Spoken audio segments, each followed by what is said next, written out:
They came from every corner of this nation. Around 1 million voices raised, now silenced from prison to the grave. There are American citizens sitting behind bars who haven't had a trial. Right. Some of them for 2 years. Potentially. What are they still hiding about January 6th? What don't they want you to know? Take a look at what we've uncovered so far on the rest of the story with Lara Logan.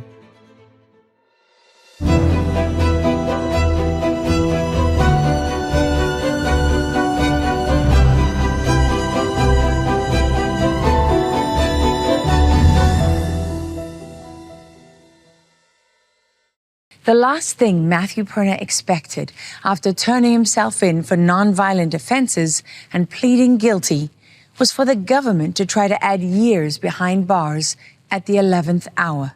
But that's exactly what prosecutors were planning, only they never got the chance. You had a conversation with the prosecutor. Can you tell us about that? Yes. So he says, let me start off by saying that there are many people in my department that felt very bad that Matthew decided to take his life. I said, really? There are many people in your department, including you, who are the reason Matthew took his life. He hanged himself because of the people in your department. He said, again, I am very sorry for that your nephew took his life. And I said, I hope that every night before you go to bed, the last thing you think of is the name Matthew Perna and the role you played in his death. Matthew Perna's fate was sealed the moment his face appeared on this FBI wanted poster, his aunt said. Suspect number 73 stood out in his red Trump sweatshirt as cameras recorded him inside the Capitol. Roughly 14 minutes that cost him his business, his reputation, and the woman he planned to marry. And I just stepped my foot in the tub, and my phone rang, and it was one of my brothers. And said, Jerry, you need to get a plane ticket and come home. Matt just hanged himself in his garage. They broke him. They completely broke him, and they broke his heart. And they knew what they were doing. Yes. What was it about his case that struck you? To see somebody that was the victim of our own Department of Justice, and especially somebody as peaceable and caring as Matthew obviously was, shame on anybody that doesn't care how the system abused this poor guy. It's just too tragic. We shouldn't have a repeat of that. From the start, Matthew saw things that did not fit the official narrative, and later that night loudly called out those he believed responsible. Antifa was disguised as Trump supporters today, and they were the ones who really led the charge into the Capitol building. We love the police, but a few Antifa dressed up as Trump supporters have been causing violence and stirring up violence here at the Capitol steps, and they're playing on the emotions of you and every patriotic American. This is not right. When masked men started smashing windows, protesters objected and stepped in to stop them, taking out this man first, then tackling another who'd stepped in to finish the job, while the crowd chanted. In this footage from January 6, a plainclothes officer from the Metropolitan Police Department, badge briefly visible, was captured talking to a Capitol Police officer and told him, well, we go undercover as Antifa in a crowd, so. Do you believe this was a setup, this was an intel operation? These people came to Washington to protest, but the masses had no intention to be involved in any violence at all. So you're dodging the question. I do think that a lot of what happened was stirred up by the federal government. There were people involved that manipulated them. They were framed. They were framed. 43-year-old Marcus Priester grew up a stone's throw away from his friend in one of the 5 small communities that stretch across the Shenango Valley. And for him, the loss was beyond measure. I had so much anger in my heart And I prayed for God to take that anger away. Yeah, I'll never fill that void. Best friend you ever had? Best friend I ever had. I suppose it's a gift. I was blessed to be a part of his life. You know, he had many friends. I was just one of his. Summer was just settling into the Shenango Valley, where the forest reaches from western Pennsylvania into Ohio, when we met up with Marcus Priester. He and Matthew Perna would come here to run the rocky dirt trails, but also to listen and be still. It was a little more than a year since his best friend had killed himself, and this time he was taking Matthew's friends and family on a pilgrimage of sorts to a clearing deep in the forest where Marcus and Matthew's Uncle Ron had scattered some of his ashes and planted a tree in his memory. Wow. This was Matt's church, huh? Yeah. Beautiful. Serenity. For Jerry Perna, in some ways, life stopped when Matthew died. But there was one moment as unexpected as it was comforting, when an honor guard from Ohio stood with them as they said goodbye to Matthew. That night of the viewing, there were 2 officers there, and they took turns. We were all confused. And in shock. Yeah, we didn't understand why there was an honor guard there. They had an American flag, and they did a flag folding ceremony, and they handed the flag to my brother. And after the funeral, my brother said to them, "I'm grateful that you came, but Matt wasn't in the service." And they said, "Matt was more of a patriot than most every veteran we've ever done a funeral for." That's what they said. And they handed Larry the flag. The words carved into the stone of the highest court in the land still read equal justice under law. 4 brothers from Utah are testing that theory. They didn't go to the Capitol, but like many of those who did, they believe the most powerful politicians in this nation aren't doing their duty. When we heard 4 brothers, better known for blasting their horns than practicing law, had weighed in on the 2020 election controversy and was suing Congress for failing to investigate charges of fraud, we tracked them down earlier this year in the Rocky Mountain city of Provo, Utah, where they're from, to find out what they were thinking. War puts into power its victor. A rigged election does the exact same thing. It puts into power its victor, only there's not a loss of life and property. Meet Darren Brunson.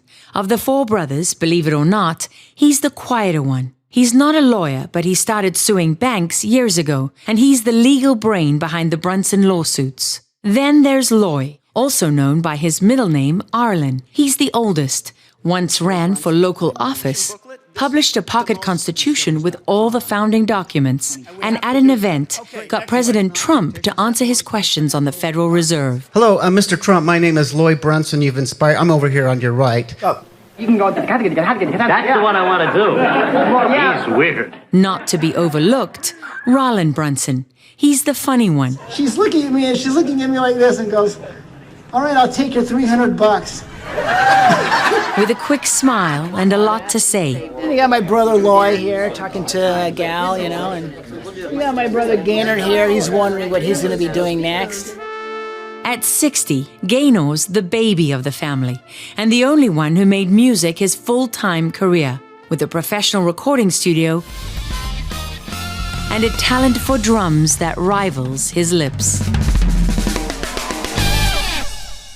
In their emergency petition, the Brunsons had argued that lawmakers' immunity from prosecution violated the First Amendment rights of American citizens. That's because in the First Amendment, the Founding Fathers also guaranteed the freedom to petition for redress of grievances. The Brunsons asserted that meant elected officials were not immune from the lawsuits of everyday citizens. But over nearly 2 years, every court, including the Supreme Court, declined to hear their cases. For anyone but the Brunsons, that would have likely been the end. What's the evidence? It's not about whether there was enough evidence or not to change the outcome. That's not what this case is about, really. What is it about, Lord? It's about investigating to make sure that the conclusions are sound and correct and true. Well, I don't believe there was fraud in the election.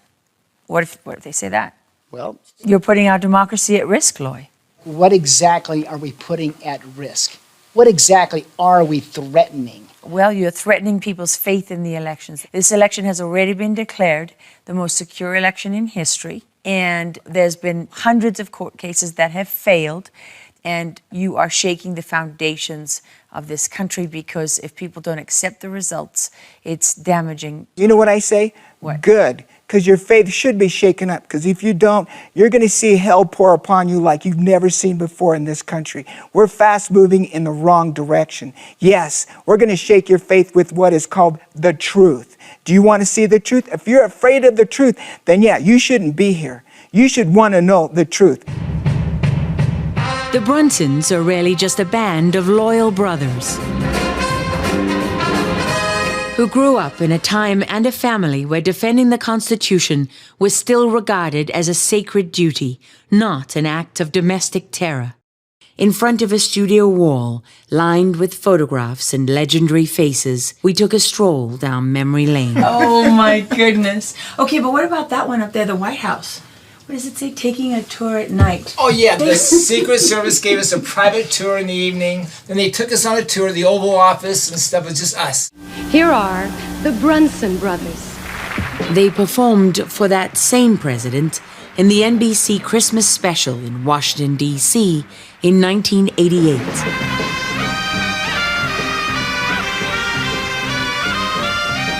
Taught Regis how to blow the horn. First thing you have to do is you have to make a buzz sound from your lips. Like, see it.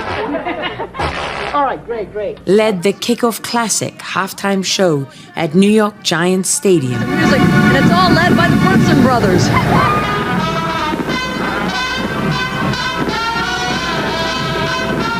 Their act drew the attention of the famous and the soon-to-be famous. We were playing at the Imperial Palace Hotel in Las Vegas. After the show, we would be there and sign. We had our albums, and we would sign them. And this young guy came up and he says, "You guys are so great. He bought an album and he says, "Could you please sign this?" And he says, "And I'm a musician and I just auditioned for a TV show and it's looked like it's going to happen. And it's called, now remember this, it's going to be called 21 Jump Street." Wow. And he said, "What's your name?" He says, "Johnny Depp. Remember that." Are you Trump lovers? Would you be doing this if it wasn't Trump? Absolutely. In fact, even in the case we're talking about, it has nothing to do with Trump. That's not what this is about. This is not about the results of an election. This is about violating their oath of office by not investigating an election. Well, See, we're asking that both sides be removed, not just Democrats, but Republicans as well. Many think the Brunson brothers' legal theories are fanciful, not grounded in statutory or constitutional law. They were hoping to settle that at the Supreme Court. Rollin's case did make it onto the docket twice, and so did Loy's. They have an obligation, even under their oath as Supreme Court justices, to protect and defend the Constitution. Where does it say that the remedy to that is that they can remove every member of Congress that voted for it and the president and so on and so on? Because over and over and over and over again, the legal opinions are that Supreme Court does not have that power. We are hit with that question all the time. They have actually broken a constitutional law. And you're saying, well, what law was that? Well, it's their oath of office. Okay, so who gets to judge them? When you break your oath of office, when you committed that crime, you are now automatically, according to Article 3, in the jurisdiction of the judicial branch. Automatically. And they get to judge that. Unfortunately for the Brunson brothers, they did not get to make their argument before the Supreme Court justices. As these letters they received from the clerk of the court show, their petition was denied every time, no reason given. And you got to remember, sometimes when you go to battle, sometimes you might lose the first battle, you might lose the second battle, but you may end up winning the war. I'm just so blown away by these guys. Anyway, that's enough there. No, tell me. Okay. Well, yeah, these guys, I mean, the only way we can have freedom is if people want freedom more than life. And that's the attitude that it took to get what we have. Now, everyone that hasn't really worked for the freedom, hasn't sacrificed for it, they're the ones first in line to sell it. And so what these guys are doing is they've given up their time. They are eating and drinking and sleeping this. And they are praying. And I'm just telling you that I believe they need to be heard. And it's so awesome because now they're being heard and you're giving them a chance to be heard. It was a moment that will live in infamy. At an informal Stop the Steal rally in Washington, D.C., on the eve of January 6, when people in the crowd turned on a 58-year-old man with a lot to say. That man was Ray Epps. So I'm going to put it out there. I'm probably going to go to jail for it, okay? Tomorrow, we need to go into the Capitol. Into the Capitol. No! Peacefully! Fed! Peacefully! Fed! Take me back to that moment.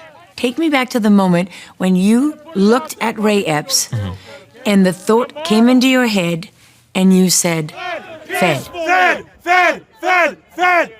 Right when he said that, something clicked into my head. I was like, whoa, this is scripted. Because he said the same exact line, word for word, And that's 3 not times. natural. It's not natural.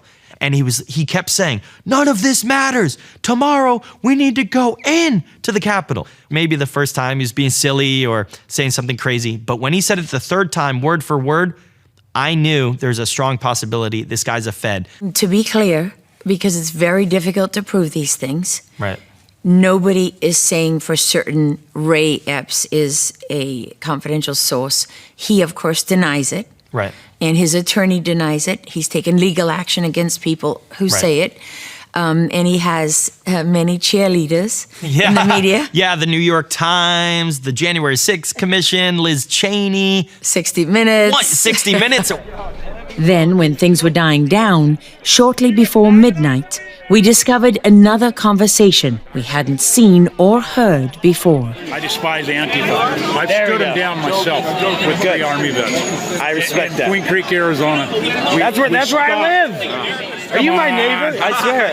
I live in Queen Creek. I'm gonna choke you, man. Wait, this guy's you my neighbor. antagonizing me, man?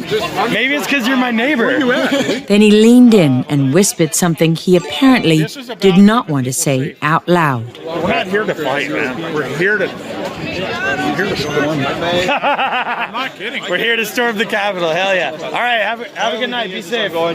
Be safe, brother. That one moment changed what we knew about Ray Epps that night, when he whispered storm the Capitol before it had happened, and echoed the official narrative before it was broadcast across the nation. It turned out January 5th was not the first time Ray Epps encountered Baked Alaska. You can see him circling during this live stream recorded by Baked Alaska at a Stop the Steal rally in Phoenix on November 30th, shortly after the 2020 election. It appeared to have been scrubbed from the internet. Here it showed Ray Epps pacing back and forth, a short way from Baked Alaska, who seemed to have his attention as he looked over in his direction repeatedly, 13 times by our count. Then Epps stopped and pointed his camera right at him, snagging a photo before putting his phone down and walking away, only to re-emerge on camera roughly a minute later, taking another photo in the same area. Wherever there was trouble to be found outside the Capitol on January 6, there was also a decent chance you could find Ray Epps. We are going to the Capitol! The self-declared Trump supporter from Arizona wasn't just directing people. The Capitol's this direction. He was at the first main breach around 12:52 p.m. with what the Department of Justice described in the statement of offense from his case as the vanguard of rioters, trespassing on restricted grounds, and whispering into the ear of a man named Ryan Samsel, who's in prison for what he did seconds later.